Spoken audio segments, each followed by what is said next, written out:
kami yang sederhana ini agak busuk ya jalannya di sini ya. Kebetulan karena sering kesini masih aman sih. Ya. Oke, jadi hari ini seperti yang tadi dikasih tahu sama Mas Aziz, kita akan podcast dan nanti durasinya kurang lebih sekitar 30 menitan. Oke, gitu nanti mengalir aja, pertanyaan nanti akan terus dilempar atau topik-topik nanti akan dilempar sama Mas Aziz. Terus nanti say apa yang ada di pikiran kamu, kalau misalnya kamu merasa kayak kenapa dilanjutin aja nggak apa-apa. Oke. Gitu ya. Syifa Adnin Nur Halimah, bener? Betul. Oke. Ya udah, gini aja. Mulai aja ya, Sip. Boleh. Oke teman-teman, kembali lagi di Gladys Talk. Kali ini Gladys kedatangan tamu spesial yaitu Syifa Adnin Nur Halimah. Syifa ini mahasiswa psikologi UNY dan sekarang lagi semester 4. Cocok banget kita kali ini ngomongin tentang psikologi dan tentang mental health untuk para Gen Z. Oke Syifa, sebelum ngobrol lebih jauh, mungkin banyak di antara teman-teman di sini yang belum tahu Syifa dan sekarang lagi sibuk apa di semester 4 ini, mungkin bisa dikenalin ke teman-teman semua.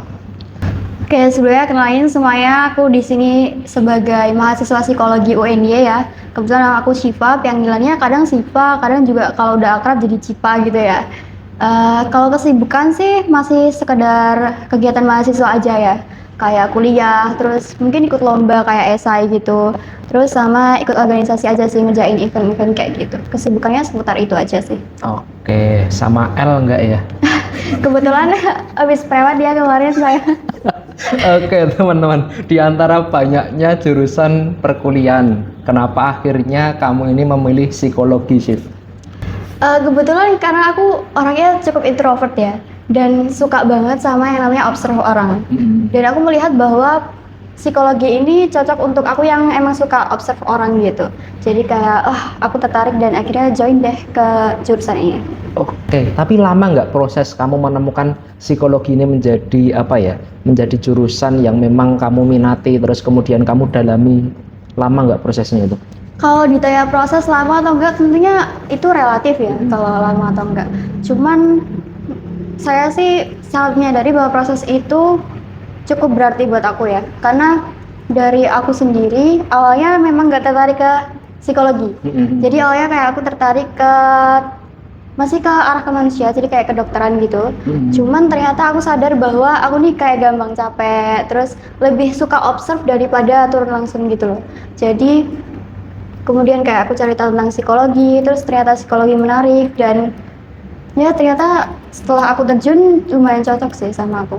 Oke, nah kemudian ketika kamu ini menemukan psikologi ini sebagai jurusan yang memang kamu itu nikmati sampai saat ini, banyak nggak sih yang mikir tuh psikologi tentang cuma belajar tentang kepribadian, kemudian membaca pikiran orang. Nah itu sebenarnya psikologi itu belajar tentang apa sejauh ini?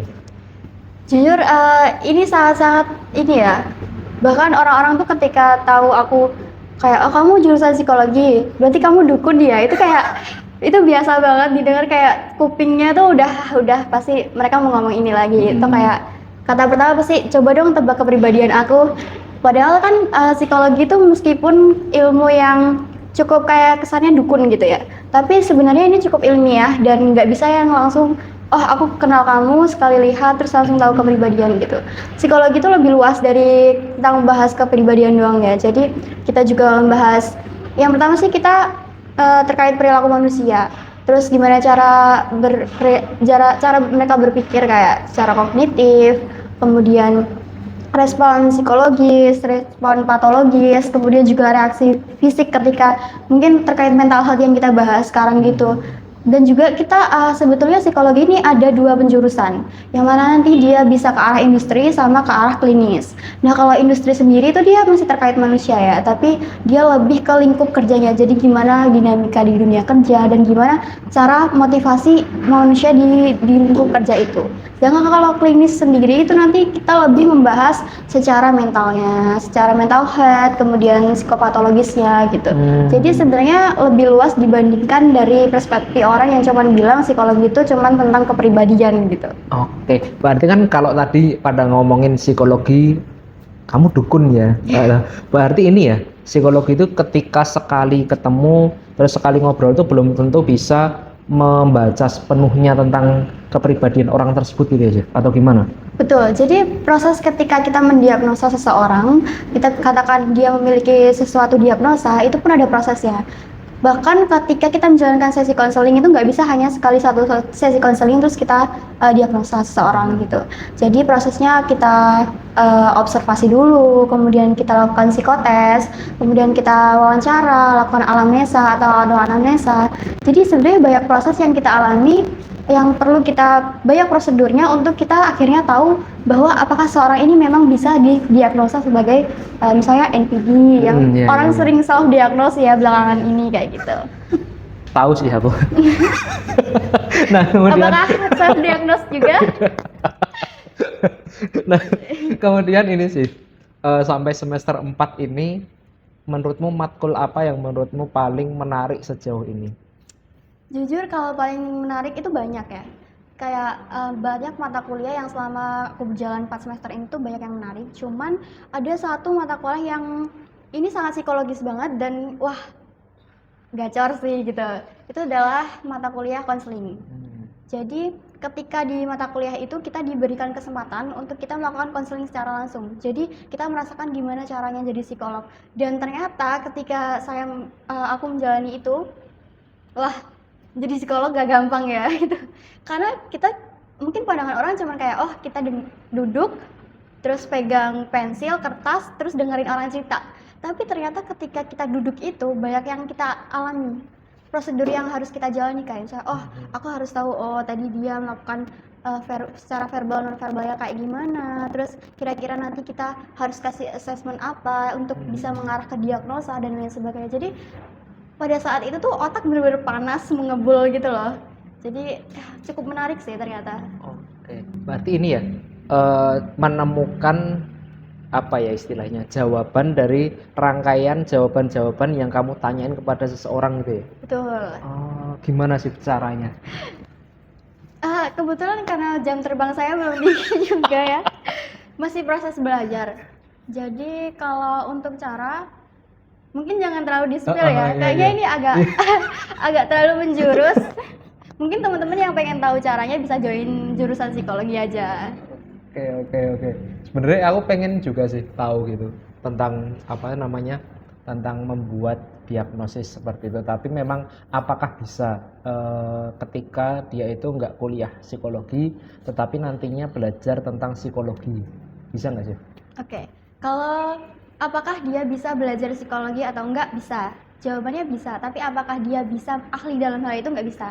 Kemudian apakah kalau sekedar belajar dan keingintahuan pastinya bisa ya, karena bahkan buku psikologi pun banyak dijual di toko-toko buku kayak Gramedia dan lain sebagainya. Secara e-commerce pun banyak dijual belikan. Cuman kalau untuk ilmunya saya rasa harus tetap kuliah sih, karena ternyata banyak banget yang perlu dipelajari untuk kita bisa diagnosa, terus memahami bagaimana mekanisme manusia berpikir dan lain sebagainya. Itu memang perlu Lebih dalam ya? ya lebih dalam. Nggak bisa sebulan 2 bulan belajar kemudian ahli terus oh aku NPD misalnya. Itu nggak bisa. Oke. Berarti harus tetap belajar lebih dalam, salah satunya tentang kuliah tadi ya. Oke. Nah, kemudian dari sudut pandangmu Sif, gimana kondisi anak mental health-nya zaman sekarang ini, terutama Gen Z ya? Oke. Kalau zaman sekarang terutama Gen Z ini, apalagi sebagai aku yang Gen Z sendiri ya, mungkin aku bisa ambil perspektif dari aku sendiri juga. Menurutku sih Gen Z sekarang lebih aware ya tentang mental health ini. Mereka lebih aware dan uniknya sih lebih rentan juga gitu.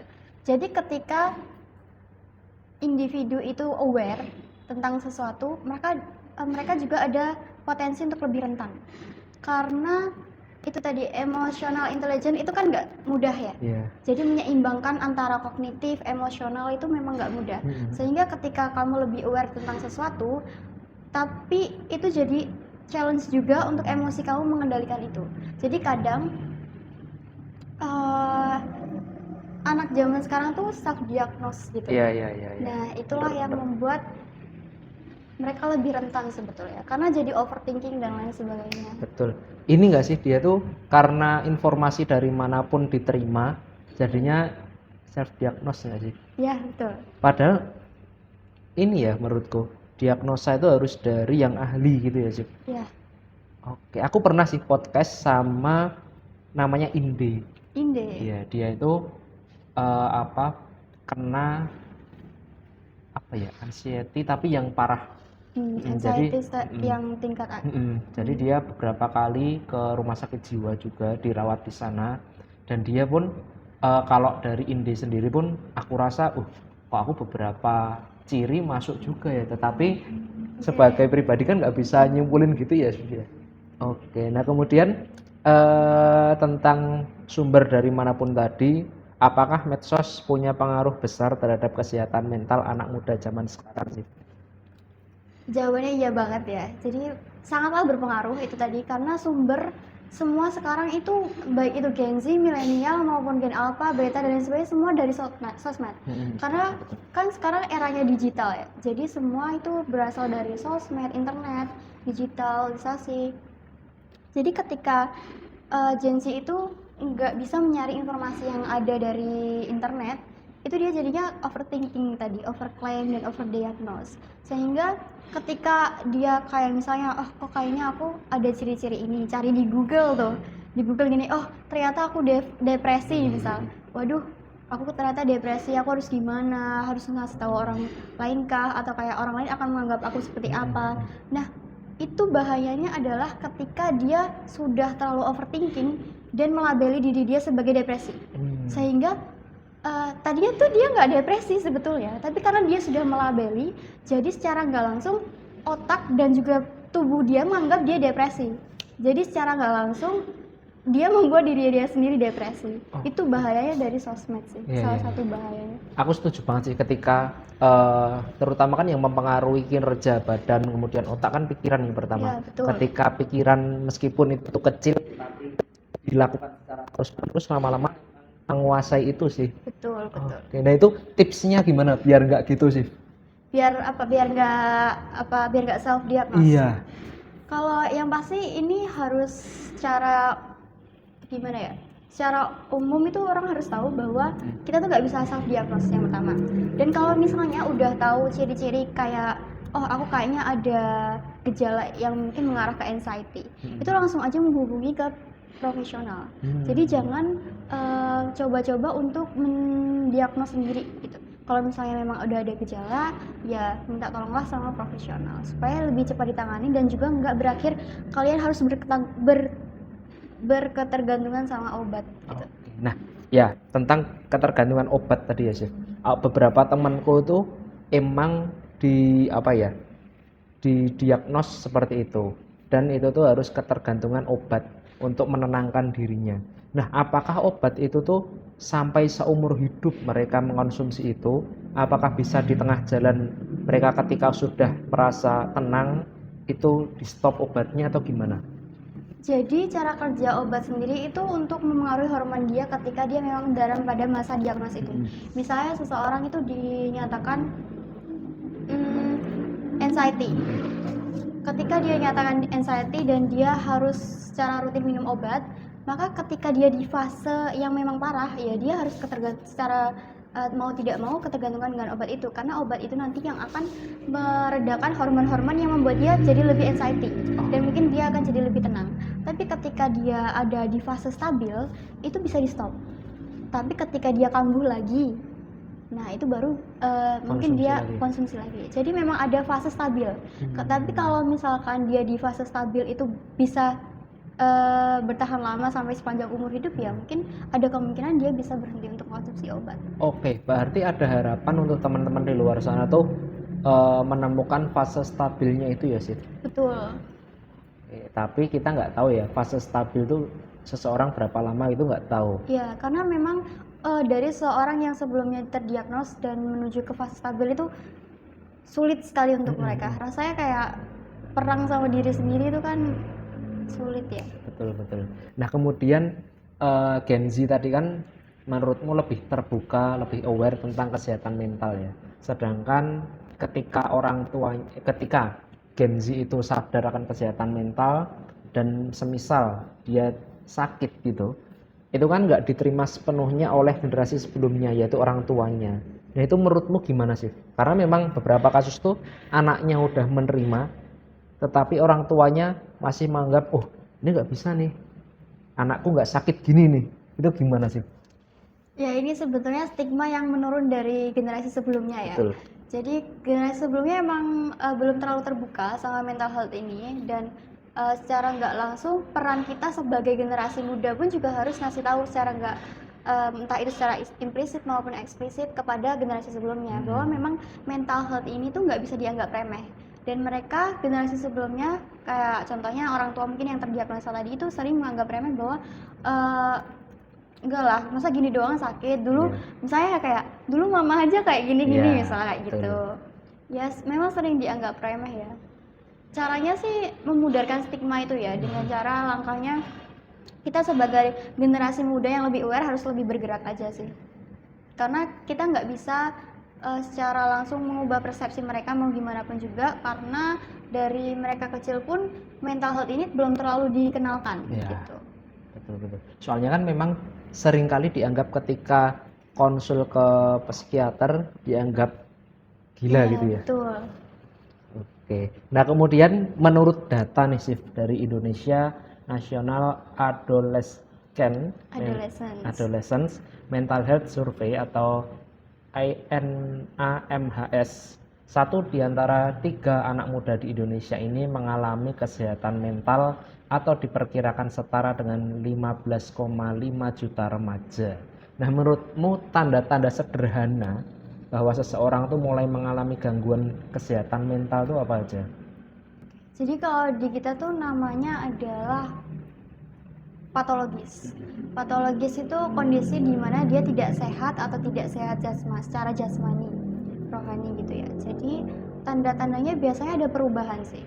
Kayak pertama pastinya perubahan emosi.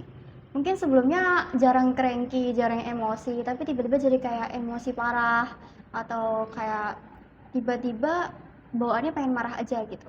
Atau perubahan perilaku, misalnya yang sebelumnya baik kayak sabar dan lain sebagainya, tapi tiba-tiba dia jadi nggak, sulit diganggu, terus lebih sensitif kayak gitu sih. Kemudian biasanya kalau misalnya dia udah parah, itu dia akan ada perubahan secara fisik juga. Kayak misalnya pola tidur yang terganggu, insomnia, terus abis itu bisa juga berakhir ke psikosomatis. Kalau tahu psikosomatis itu adalah kondisi ketika tubuh kita merasakan sakit, tapi ketika kita periksa secara kedokteran gitu, itu tuh kita nggak dibilang sakit, tapi kita merasakan sakit itu gitu.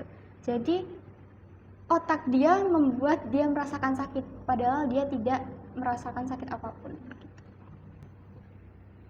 Ini sih berarti ini ya, itu tanda-tanda kecil tetapi memang serius gitu ya Sif ya, termasuk insomnia tadi. Iya betul. Oke. Nah kemudian kalau seorang mengalami stres kemudian burnout, apa sih langkah pertama yang bisa dilakukan secara mandiri? Kalau secara mandiri, jadi ketika kita stres atau burnout, yang kita butuhin adalah jeda. Sebenarnya yang paling kita butuhin ketika kita stres dan burnout, jangan kita paksakan lagi, tapi kasih jeda. Kita harus terima bahwa emang kita butuh jeda, sehingga kita kasih istirahat untuk pikiran kita, badan kita. Kemudian secara nggak langsung nanti kita akan meregenerasi sendiri, emosinya kita lebih stabil, hormon kita jadinya bekerjanya lebih baik gitu, lebih kepada standar awal. Karena ketika kita ngerasain stres dan burnout, hormon kortisol kita kan meningkat, itu hormon stres kita jadi meningkat, sehingga ya kita mau berpikir secara jernih pun nggak bisa. Jadi yang paling utama ketika kita ngerasain stres dan juga burnout, kasih jeda, istirahat, entah itu ngelakuin hobi atau mungkin jedanya sekedar tidur siang, ya lakuin aja sesuai sama kebutuhan masing-masing. Oke. Nah kemudian untuk para pekerja nih, dikit-dikit kan kalau Gen Z burnout ya. Ya. Itu gimana sih? Nah, sebetulnya itu ini ya, salah satu yang paling sering dilakuin Gen Z untuk meredakan itu self reward, ya nggak sih? Iya, betul, Iya. betul.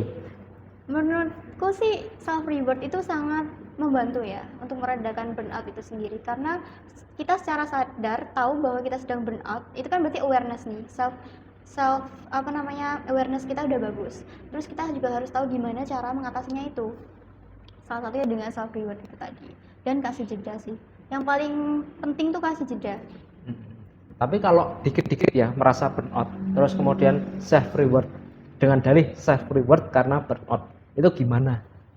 Sebenarnya secara nggak misalnya kalau dia tidak overuse atau dia enggak yang terus-terusan nggak apa-apa sih, selagi itu membuat dia tetap waras ya, selagi itu tidak membuat dia jadi lebih burnout, ya berarti itu baik untuk dia. Oke, aman cara berarti Cal. Oke, nah kemudian ini sih aku mau tanya, apa aja kebiasaan sederhana yang bisa membantu menjaga kesehatan mental sehari-hari? Sederhana banget tapi penting. Apa itu? Tidur cukup. Hah? Tidur cukup. Oh, tidur cukup. Kenapa? Karena dengan kita tidur cukup, otak kita istirahat. Otak itu kan sumber semuanya ya. Ketika otak kita istirahat, hormon kita bekerjanya lancar, sesuai standar, terus kita nggak overthinking, terus semua penyakit jadinya nggak berpotensi untuk muncul.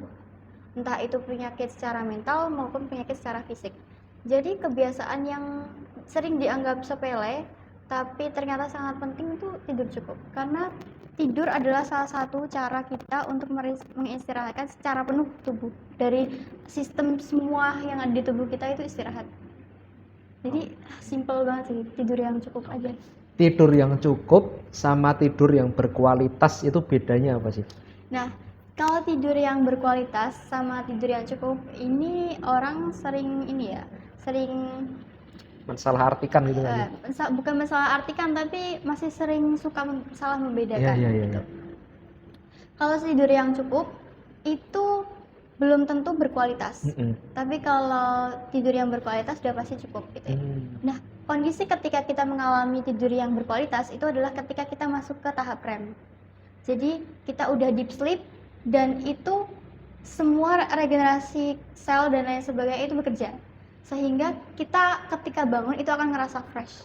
Sedangkan kalau misalnya tidur cukup aja, itu adalah misal ketika kita bilang, katakanlah orang zaman dulu atau secara jurnal dan lain sebagainya bilang tidur yang cukup adalah tidur 8 jam. Iya, betul. Tapi belum tentu tidur yang berkualitas harus 8 jam.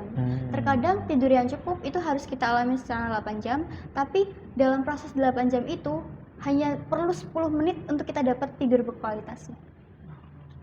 Tapi ketika tidur ya, misalnya tidur, terus kemudian bangun merasa pusing, terus kemudian merasa malah tambah sakit badannya, itu gimana sih? Nah, itu mungkin ketika dia tidur tidak mengistirahatkan otaknya. Jadi ada kemungkinan juga ini yang mungkin terjadi di beberapa anak Gen Z juga ya. Dia tidur dalam keadaan masih overthinking. Padahal seharusnya overthinking itu nggak dibawa tidur. Ya, overthinking itu kamu luapin aja. Pokoknya sebelum tidur kamu harus tidak memikirkan apapun. Overthinking itu bisa kamu journaling aja. Apa yang pengen aku mikirin masa depan, takut gimana, udah journaling aja. Masa depanku aku takut gini, supaya ketika ibaratnya gini, kita pindahkan apa yang ada di otak kita ke media lain. Itu bisa journaling dengan nulis, atau kalau punya teman curhat mungkin sleep call ya nggak apa-apa, sleep call nggak apa-apa. Yang penting kita pindahkan overthinking kita yang ada di otak itu ke media lain, sehingga ketika kita tidur kita bisa dapat tidur yang berkualitas. Oke. Berarti pentingnya itu ya, ketika kuncinya itu ya, sebelum tidur kita harus benar-benar mengalihkan pikiran kita, mengistirahatkan otak kita, istirahat. Oke. Nah, kemudian gimana cara menghadapi overthinking yang sering dialami anak muda ini sih? Overthinking, sebetulnya overthinking ini kalau secara psikologi perkembangan itu adalah fase yang wajar. kalau dialami sama remaja. Karena remaja itu kan fase-fasenya dia mengenali jati diri. Jadi mungkin sangat wajar kalau misalnya dia itu bertanya-tanya, overthinking kayak, aku besok mau jadi apa ya? Aku sebenarnya cukup gak sih? Atau kayak, kok kayaknya aku masih kurang untuk mencapai cita-citaku. Sebenarnya itu dikatakan wajar ketika dia dalam fase pengenalan jati diri dan dia menemukan jati diri dia. Tapi kan yang jadi permasalahan ketika overthinking itu memenuhi otak dia dan berakhir stres. Iya. Biasanya kalau setelah overthinking, dia udah overthinking berlebihan, itu nanti akan memicu anxiety. Nah, anxiety nanti ketika dia udah kecemasan berlebih dan menimbul gejala-gejala fisik. Jadi kalau udah anxiety itu munculnya gejala fisik kayak misalnya insomnia atau jantung berdebar, bahkan kadang panic attack kayak gitu dan sebagainya. Tapi ketika itu udah parah, bahkan dari overthinking aja bisa jadi anxiety, dari anxiety bisa jadi depresi. Nah, yang paling bahaya adalah ketika seseorang individu itu udah sampai di tahap depresi. Karena kalau udah di tahap depresi, ibaratnya ya udah jadi kayak mayat hidup. Dia udah nggak ada motivasi untuk hidup. Nah, itu yang bahayanya. Makanya karena overthinking adalah sumber dari segala sumber, lebih baik ketika kita udah merasa overthinking itu tadi dituangkan ke media lain, atau kita kalau misalnya belum bisa untuk mengendalikan diri kita sendiri ya minta tolong sama profesional. Oke.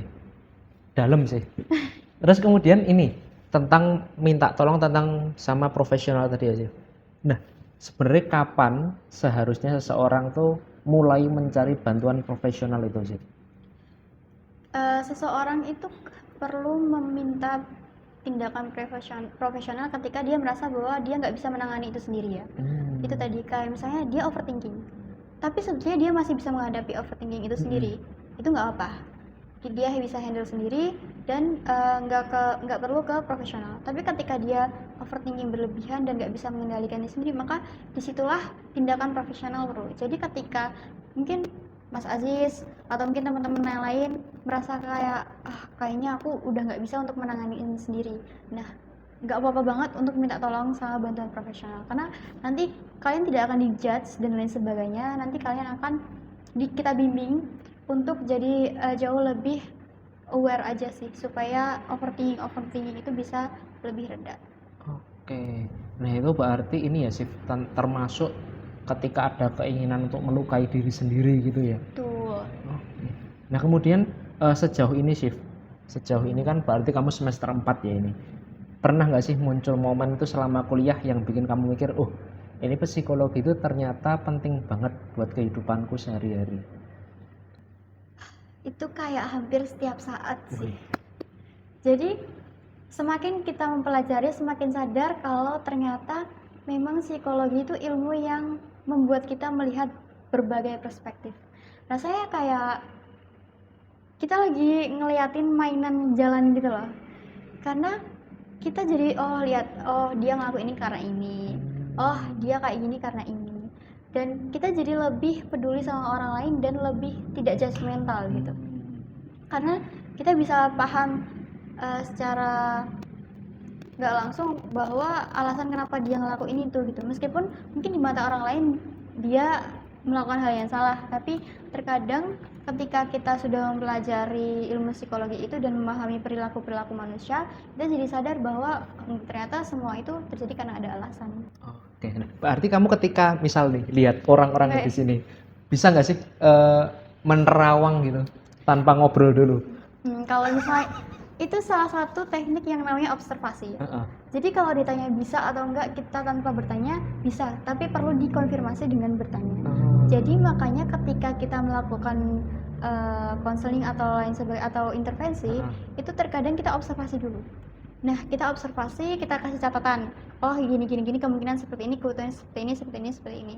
Nah, nanti itu kita tanyakan ketika wawancara. Jadi apakah benar seperti ini sesuai dengan observasi.